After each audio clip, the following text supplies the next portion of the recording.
On a planet far from Earth, where silver clouds floated low and the sky often turned shades of deep violet, there lived a girl named Lena who belonged to a quiet village nestled between crystal hills and glowing rivers. Her people were peaceful and hardworking, but the burden of a long-standing debt weighed heavily on her family's shoulders every day. Her father worked in the mines, and her mother tended the soil.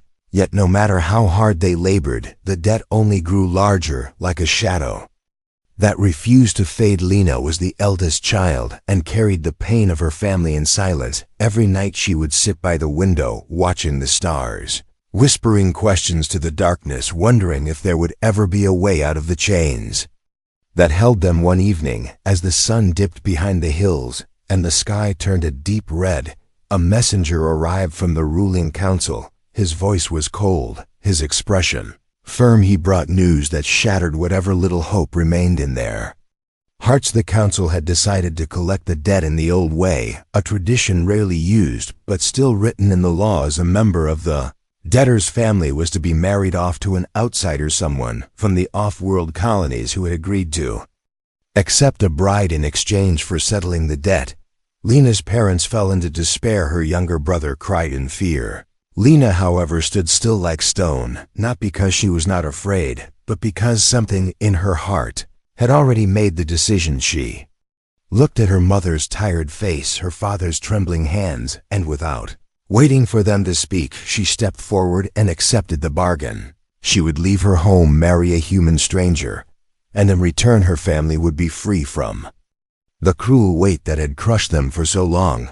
The village elders tried to speak with her, asked if she was sure, if she understood what this meant, but Lena only nodded with calm eyes, though her soul trembled like leaves in a storm. The very next morning, without ceremony, she packed a small bag filled with quiet memories, a ribbon from her mother, a carved stone from her brother, and a book of ancient stories her father once read to her when she was small. She did not cry as she walked to the shuttle pad where a transport waited with silent engines.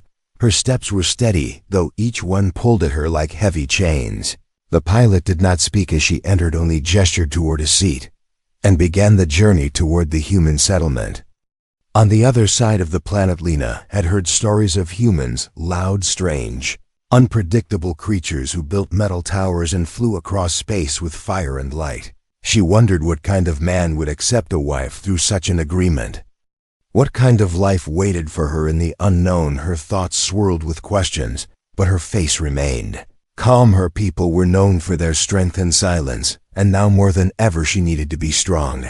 The shuttle soared over mountains and oceans. The familiar land disappeared beneath her, replaced by endless sky and unfamiliar terrain. Her hands clenched the ribbon in her pocket, her last link to home. When the shuttle finally landed at the edge of the human zone, the doors opened with a soft hiss, and the warm air of a new place rushed in. Strange smells, sounds, and shapes surrounded her. But Lena did not pause. She stepped down into this new life where nothing was promised and everything was unknown. Ahead of her stood a small outpost, simple metal walls, a garden of rough plants, and in the doorway, a figure waited, tall, quiet, unmoving, a human man watching her with unreadable eyes.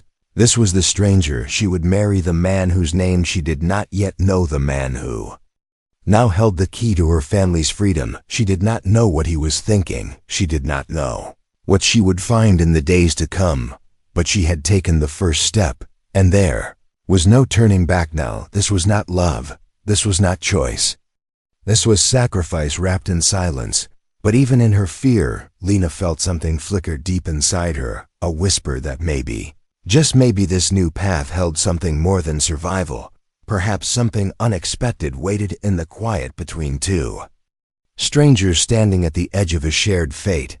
The man standing at the doorway watched Lena with a calm expression, his posture still and quiet, like he had been waiting for this moment, but not expecting much. He was tall, with skin marked by time, and eyes that looked tired but not unkind. His name was Mark, though Lena did not know it yet, and he was a human settler who had chosen to live far from the central colonies, away from the crowd noise and endless conflict of bigger worlds. His life was quiet, filled with machines, plants, tools, and silence, a silence that matched his heart. When Lena stepped closer, he did not move forward, he did not smile or speak. Just nodded once, then turned and walked into the house, leaving the door open behind him. It was not cold or cruel. It was just the way he was not used to words, not used to people, especially not used to a girl with soft blue skin and silver eyes standing in his doorway, carrying the weight of sacrifice on her shoulders. Lena hesitated for a moment, then followed him inside. The house was small but clean, a mix of metal and wood with faint warmth from the sunlit walls. It smelled of oil and earth and something like tea.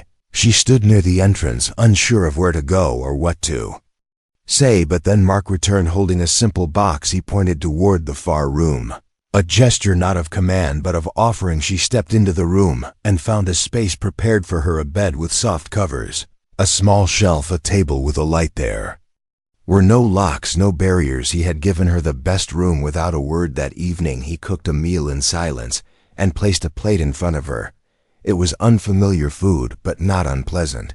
She ate slowly while he fixed a broken lamp across the room. The only sound was the occasional hum of machines outside and the soft clicks of tools at work. He did not ask questions, did not press her for conversation, and when she finished her meal, he nodded again, then returned to his own space, leaving her alone with her thoughts. Lena could not understand him, this human man who was supposed to own her, to command her, to treat her as property. Instead, he treated her like a guest or perhaps a stranger passing through his life without warning. She stayed awake for a long time that night, sitting by the small window in her room, watching the moons drift across the sky, thinking of her family, wondering if they were safe, if the council had honored the deal, if the debt was truly gone. She thought about Mark and his silence and wondered if he was lonely or simply used to being alone. She thought of the way he never looked at her like an object or a prize, only like someone who had shown up without warning and now simply existed near him. The next morning he was already up working on something near the garden. She stepped outside, unsure if she was supposed to help or stay away. He glanced at her once, then handed her a tool without speaking and pointed toward a section of broken fence. It was the first time she had touched his world, helped shape it even in a small way. Her fingers moved slowly, at first unsure of the tool, but he watched patiently, nodding whenever she got it right, not correcting her harshly, just letting her learn by doing. They did not speak, but something passed between them in those moments, something small and wordless, a kind of understanding made from shared work. As the days passed, their routine formed without planning. He fixed the machines, grew food, cooked simple meals, and she cleaned, sorted tools, helped in the garden. Sometimes they crossed paths without a word, other times they shared short glances, but never anything more than small, quiet gestures. There was no pressure, no demand for closeness, but slowly she began to feel something shift inside her. Not affection, not yet, but a soft, quiet respect. One night, as she sat near the fire with a book in her hand, Mark walked past and paused for a moment. He reached toward the shelf beside her, pulled out an old picture, showed her a photo of a small group of soldiers standing in front of a transport ship. He pointed to one of them, a younger version of himself, in armored, dirt on his face, eyes sharper than they were now. She looked at the photo, then at him, and he just nodded, then returned it to the shelf and walked away. It was the first piece of his past he had shared without words, and it stayed with her longer than she expected. She began to wonder what had brought him here. What had made him choose silence over war, solitude over cities? What had broken him, and why he was still standing in her own way? She felt the same. Broken by choices not hers, carrying pain without complaint, living in a place that was not home yet. Slowly becoming less strange each day, the fear she carried began to shrink just a little as the unknown shape of this man became clearer. Not perfect, not warm, but honest, simple, steady, and perhaps exactly what she needed, even if she did not know it yet. The days continued with quiet rhythms, two lives side by side. Not tangled, not close, but no longer strangers. Something had begun to grow between them, though neither could name it yet. Something soft and slow, like a seed pushing through the cold earth toward a sun it had never seen before. The days moved quietly, like water flowing over smooth stones, and Lena found herself adjusting to the rhythm of this new life. Though it was nothing like the one she had known before, it was simple, yet strange and filled with moments that made her pause and think she no longer counted the days since she had left her home. Instead, she woke up early each morning, walked out to the small garden, and helped where she could. Even without being asked, she began to understand how the soil worked on this side of the world, how the wind felt different, and how the sun moved slower across the sky. Mark continued his tasks in the same silent way, never rushing, never showing frustration. Even when things broke or the weather turned rough, he remained steady like a stone that refused to crack no matter how hard the storm hit.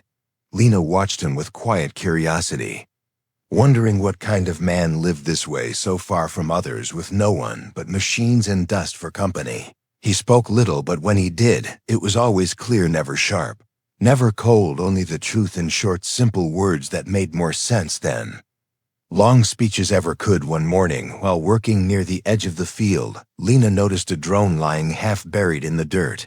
It had clearly been there for some time, its parts covered in rust and leaves. She pulled it free, carefully brought it to the porch, and began to clean it. When Mark returned from the storage unit and saw her working on the machine, he stopped for a moment, then sat beside her. Without a word, together, they began to open the drone and check its wiring. She did not know much about machines, but her fingers were gentle and her mind was sharp, and she followed his instructions with focus. Soon, they had the drone's core exposed and the repair began slowly, piece by piece.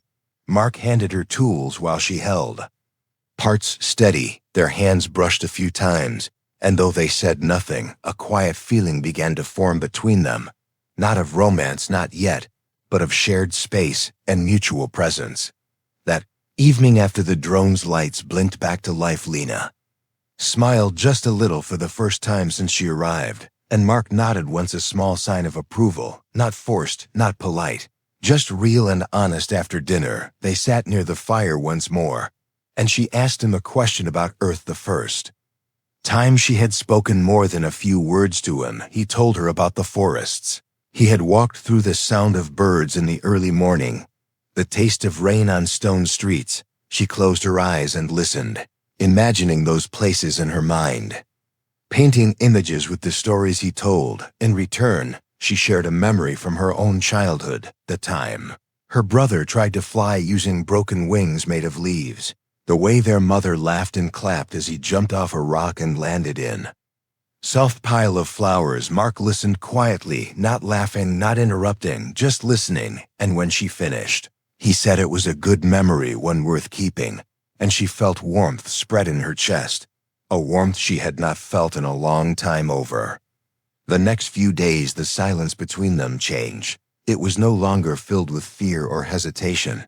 It became something comfortable, like a warm blanket wrapped around a quiet space. They began to share meals, not just eat beside each other. They began to fix things together, sort supplies, clean the storage room, and even plant new seeds in the garden. Mark showed her how to operate the water system, and she taught him how to cook one of her traditional dishes using local herbs. It tasted strange, but he said it was better than anything he had made before, and she laughed, not loudly, but softly, like the sound of wind through leaves. Still, even with the small changes and growing comfort, there was something Lena kept hidden in the back of her mind, a quiet worry that this peace would not last. One evening, as the sky turned orange and the stars began to show, she received a transmission from her home. It came through the small communicator in her room, and the message was short but heavy. Her family was in danger. Again, the council had shifted their terms, claiming that a portion of the debt remained unpaid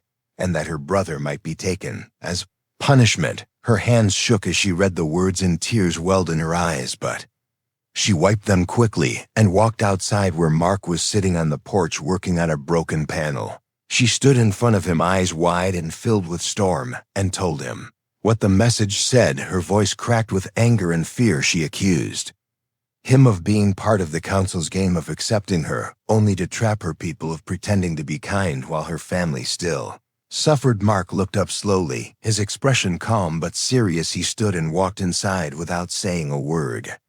She followed, unsure what he was doing, and watched as he activated his own console, searched the council's records, and opened a direct channel to the officials. His voice, when he spoke, was firm, not loud, but steady, filled with authority she had not heard before. He demanded a full record of the deal, a breakdown of the terms, and a confirmation of their fulfillment. Council hesitated, tried to twist words, but Mark interrupted them with citations of off-world law codes, old but still valid, that protected bonded families from being targeted after terms had been met. He reminded them of human agreements, of legal ties, of enforcement from Earth's trade union, and of penalties for betrayal. When he finished, the room was silent. The council said they would review the case and respond soon, and then the screen went dark. Lena stood frozen. She had not expected him to do that, to stand up to the council, to defend her family with such force. She felt a rush of confusion and something else, something deeper than surprise, something that felt like gratitude, but also awe. She looked at Mark, and he simply returned to his seat outside. As if nothing had happened, she joined him a few minutes later, sitting beside him without words. The stars above blinked slowly, the wind whispered through the grass, and for the first time she looked at him, not as a stranger, not as a duty, not even as a human, but as someone who had chosen to fight for her when she was not sure anyone would that night. She slept without fear, knowing that something had shifted and the world she had entered might not be so cold. After all, the morning after the message came, Lena woke earlier than usual. The light outside had a golden glow, and the wind carried a soft but inside her heart, there was no peace. She moved through the small house, slowly, her thoughts heavy with everything that had happened the night before. She had seen Mark challenge the council with a strength she did not expect, and though he had said little after the call, his actions had spoken louder than any words ever could. Yet a part of her still could not let go of the doubt. Her mind kept turning over questions like stones in a river. Had the council truly changed their demands? Or had it always been part of their plan to trick her? Was Mark really unaware of the hidden terms? Or had he known from the beginning and chosen not to tell her? Perhaps he had agreed to the marriage, knowing that the deal was not complete. Perhaps this quiet life was only a cover for something darker, something she had not seen yet.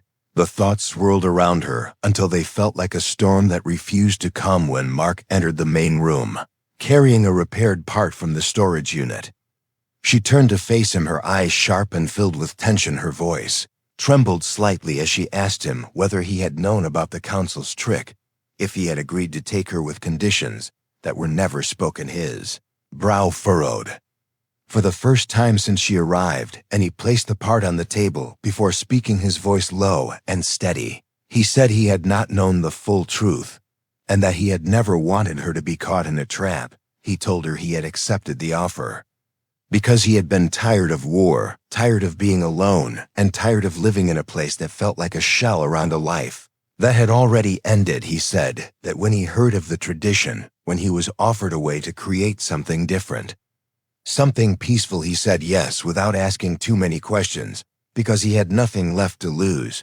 But now, seeing what she had given up, seeing the pain she carried, he said he would fight anyone who tried to take more from her. Lena listened silently, her chest rising and falling with every word. A part of her wanted to believe him, wanted to hold on to the version of Mark who had fixed her fence, who had cooked warm meals, who had sat beside her as they repaired old machines. But the fear inside her still whispered warnings, memories of her people's suffering, of broken promises, of voices that smiled while hiding knives. Those thoughts pulled at her trust like sharp hooks in soft skin. For the rest of the day, she worked alone in the garden, barely speaking. Mark kept his distance, sensing her need for space, and said nothing more. The hours passed slowly. The sun moved across the sky, and the wind grew colder by evening. She stood near the water pump, scrubbing her hands, not because they were dirty, but because her mind needed something to focus on, something real, something she could feel. Then a sound came from the edge of the field, the sound of engines, low and sharp, followed by the flash of lights. She turned quickly and saw a transport landing, rough and fast, dust flying into the air, and two figures stepping out wearing the gray robes of the council enforcement unit. Her heart froze. Her breath caught in her chest. They had come without warning, without message, without honor. She stepped back, eyes wide, as the figures walked toward her, holding a small device in their hands. They spoke in formal tone, said the record showed. Unpaid balance, and that by law they had the right to reclaim a member of her family in place of the missing amount. They said her brother would be taken immediately, unless an alternative was offered. When she asked how much, they said a number that made her stomach twist, because she knew her family could never pay it alone. She looked at the sky, looked at the ground, looked at the home she had started to build, and then Mark appeared behind her.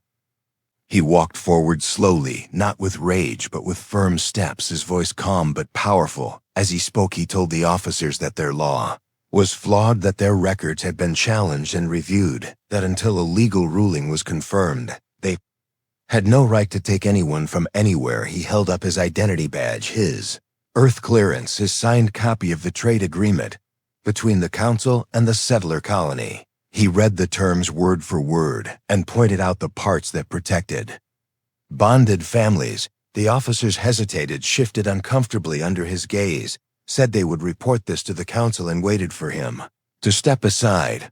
But he did not move. Instead, he stood between them and Lena, his presence like a wall made of steel and stone. His message clear, without anger, without threat. He would not let them pass. She watched him from behind, her eyes wide, her heart pounding. Something inside her cracked, not from fear, but from the weight of realization. This man who had once seemed cold, distant, and strange had now become the shield between her and those who wished to harm her. This man who had not spoken of love or emotion had acted with more care and courage than anyone she had ever known, and in that moment, the fear that had wrapped around her heart like chains began to fall away. She stepped forward, stood beside him, placed her hand gently on his arm, and together they waited until the officers turned and returned to their ship. As the engines roared and the dust rose again, Lena closed her eyes for a moment and let out a slow breath. When she opened them, she looked at Mark, not with doubt, not with fear, but with something stronger than both. She whispered a soft thank you, and he only nodded once. As always, no grand words, no victory speech, only steady presence like always. That night they sat together near the fire and said nothing, but the silence between them had changed once more. It was no longer filled with questions, it was filled with something unspoken and strong, something waiting to bloom in its own time. Morning came with soft light falling through the windows, casting warm patterns across the wooden floor. Lena opened her eyes slowly. The room was still, the air calm and quiet. She could hear the low sound of birds outside and the faint hum of machines in the distance.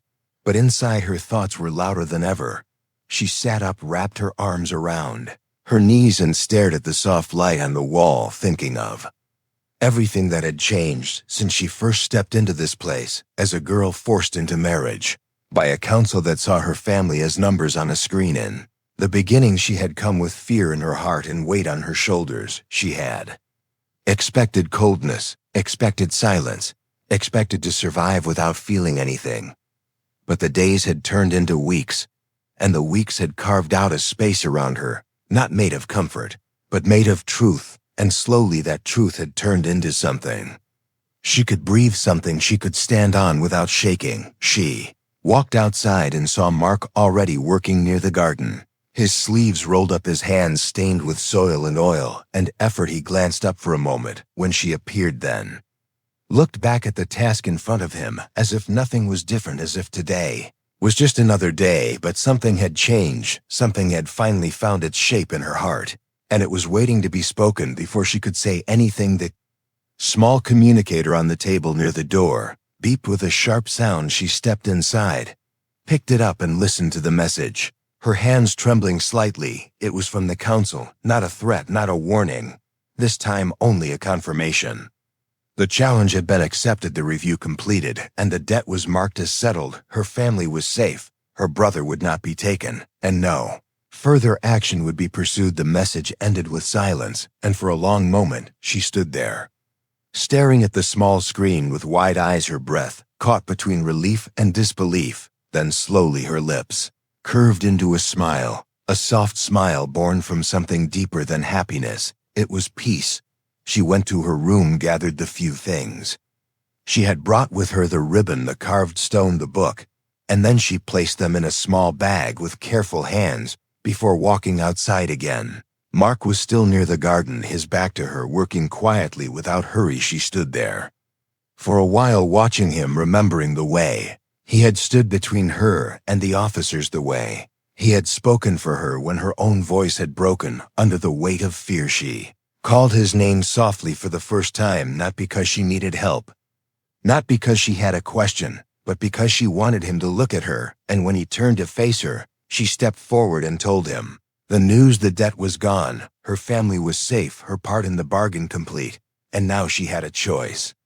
A real choice, not made by fear, not pushed by duty, but born from the space they had built together. She told him she was going to visit her family one last time, to see them with her own eyes, to feel the ground of her village beneath her feet, to hold her mother and father and brother once more, and then she would return, not because she was bound by a promise, not because of a deal or a name, but because something inside her had found a place here. Mark listened without speaking, his hands slowly lowering to his sides, his eyes steady, but something in his expression softened just a little. Not a smile, but something close, something that spoke of quiet understanding. And when she finished speaking, he nodded once, just like he always did, and then said he would be here waiting, that this place would be open to her. Always. Lena left the next day.